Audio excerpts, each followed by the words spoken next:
അപ്പൊ ഇന്ന് നമ്മൾ കൊണ്ടുവന്നിട്ടുള്ളത് ഒരു ഡീസൽ വാഹനം ചൂസ് ചെയ്യുന്നവർക്ക് വേണ്ടിയിട്ട് മൈലേജിന്റെ കാര്യത്തിലാണെന്നുണ്ടെങ്കിലും പവറിന്റെ കാര്യത്തിലാണെങ്കിലും ഒരു കോമ്പാക്ട് എക്സ്യുവി സെഗ്മെന്റ് ഇഷ്ടപ്പെടുന്നവർക്ക് വേണ്ടിയിട്ട് ഒരു കിടിലൻ ഹ്യുണ്ടായി വെന്യൂ ഡീസൽ വെഹിക്കിൾ ആയിട്ടാണ്. അപ്പൊ ഈ ഒരു വാഹനത്തിന്റെ ഡീറ്റെയിൽസ് നമുക്ക് നോക്കാം.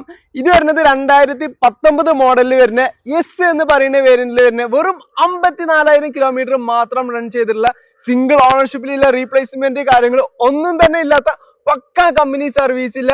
ഈ ഒരു വാഹനത്തിന്റെ പ്രൈസ് വരുന്നത് വെറും 8,65,000 രൂപ മാത്രമാണ്.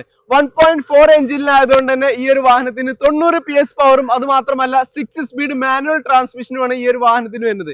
അപ്പൊ ഈ ഒരു വാഹനം എടുക്കാൻ താല്പര്യമുള്ള ആൾക്കാർ പെട്ടെന്ന് തന്നെ താഴെ കൊടുത്ത നമ്പറിൽ വിളിച്ചോളൂ. ഇതുപോലെ മറ്റു വീഡിയോസ് കാണാൻ വേണ്ടി ഫാസ്റ്റ് സെല്ലർ എന്ന പേജ് ഫോളോ ചെയ്യാൻ മറക്കരുത്. ഈ ഒരു വാഹനത്തിന് നമുക്ക് കേരളത്തിൽ എവിടേക്ക് വേണമെങ്കിലും ഡെലിവറി ഓപ്ഷൻ അവൈലബിൾ ആണ്. കേരളത്തിൽ എവിടേക്ക് വേണമെങ്കിലും ലോൺ ഫെസിലിറ്റിയും അവൈലബിൾ ആണ്.